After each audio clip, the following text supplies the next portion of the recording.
కార్తీక పురాణం 15వ అధ్యాయం. వశిష్ఠ మహర్షి జనక మహారాజుతో ఇలా మాట్లాడుతున్నారు. జనక, కార్తీక మాస మహిమ గురించి ఎంత చెప్పినా పూర్తి కాదు.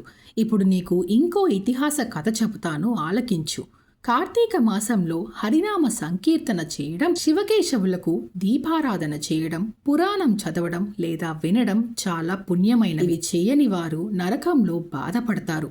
కార్తీక శుద్ధ ద్వాదశి రోజున భక్తితో శ్రీహరిని పూజిస్తే అక్షయ పుణ్యం అంటే ఎన్నటికీ తరగని పుణ్యం లభిస్తుంది.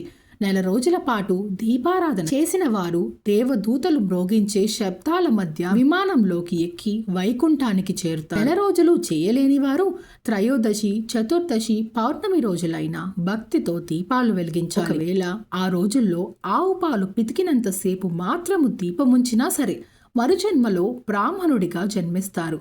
ఇతరులు వెలిగించిన దీపం ఆరిపోతే మళ్లీ వెలిగించిన పాపాలు పోతాయి. దానికి ఒక కథ ఉంది అని వశిష్ఠుడు ఇలా చెప్తున్నాడు. సరస్వతీ నది తీరంలో ఒక పాత దేవాలయం ఉంది. కర్మనిష్ఠుడు అనే దయగల యోగి అక్కడికి వచ్చి కార్తీక మాసం అంతా అక్కడే ఉండి పురాణం చదవాలని నిర్ణయించుకున్నాడు. ఆ దేవాలయాన్ని శుభ్రం చేసి నీళ్లతో కడిగి పూలు పెట్టి దీపాలు వెలిగించి ప్రతిరోజు భక్తి పూజ చేసేవాడు. ఒకరోజు ఒక ఎలుక ఆ దేవాలయానికి వచ్చింది. తినడానికి ఏమీ దొరకక ఆరిపోయిన దీప వత్తిని నోట పట్టుకుంది. దానిని పట్టుకొని ఉండగా పక్కనున్న దీపం జ్వాల ఆ వత్తిని అంటుకుంది. ఆ వత్తి మళ్లీ వెలిగింది. కార్తీక మాసంలో దేవాలయంలో దీపం వెలిగించబడినందున ఆ ఎలుకకు పుణ్యం కలిగి పాపాలు పోయాయి. తక్షణమే అది మానవ రూపంలోకి మారిపోయింది. ఆ యోగి ఆశ్చర్యపడి ఇలా అడిగాడు, నీవెవరవు, ఇలా ఎలా మారిపోయావు అంటాడు. అప్పుడు ఆ మనిషి, నేను ఇందాకటి వరకు ఎలుకను ఆహారం వెతుకుతూ ఇక్కడికి వచ్చి ఆరిపోయిన వత్తెని తినాలని నోట పట్టుకున్నాను. అది వెలిగిపోవడంతో నాకు ఈ రూపం వచ్చింది. కానీ నేను ఎందుకు ఎలుకగా పుట్టానో చెప్పండి మహాశయ అని అడిగాడు. యోగి తన దివ్య దృష్టితో చూసి, మునుపటి జన్మలో నీవు బ్రాహ్మణుడు, పేరు బాహ్లికుడు, జైనమత కుటుంబంలో పుట్టి వ్యవసాయం చేసేవాడివి. ధనాశపరుడై దేవపూజలు చేయక మంచివారిని దూషిస్తూ చెడ్డవారితో సహవాసం చేసేవాడివి. పాప పని చేసేవాడివి. అమ్మాయిలను అమ్మే వృత్తి చేసేవాడివి.